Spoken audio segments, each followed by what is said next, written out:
So there's this vision of what salvation is, and it's beyond our understanding. It's beyond our wildest dreams and hopes, and it includes some form of justice and things being set right. How do you explain all that? You simply can't explain all of that.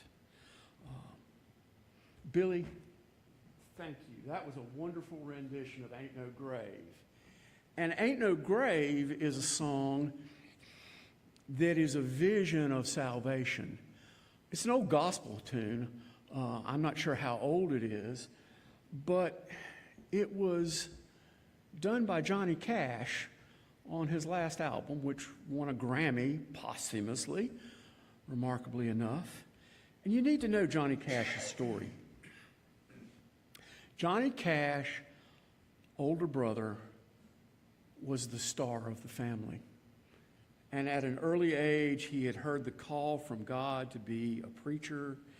And at about age 14, he died in an industrial accident where his left side of his body was literally almost cut off, and he bled to death.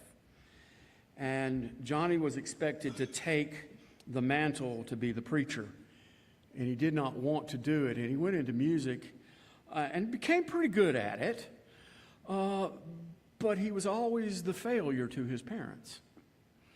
You're not your brother. You should be preaching. And Johnny Cash became the man in black.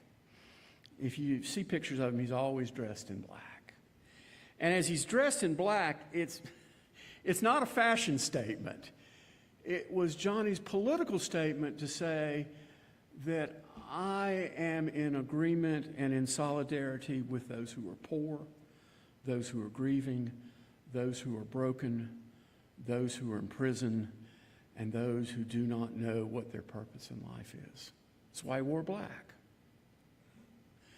Now, Johnny Cash was everything you wanted to be as a star until the end of his career. And as he aged into the 60s, Columbia, which had been his record-producing group for 40 years, fired him.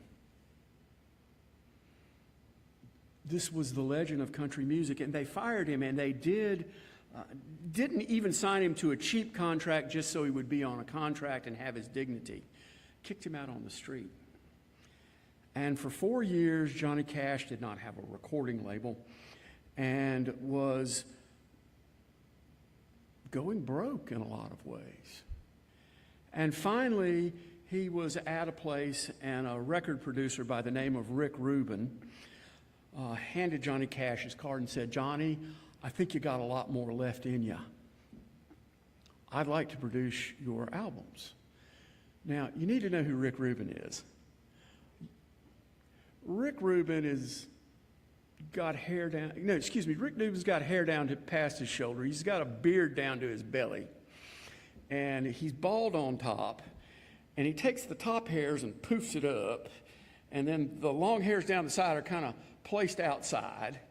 And he produced records for the Beastie Boys, Run DMC, and other hip-hop acts.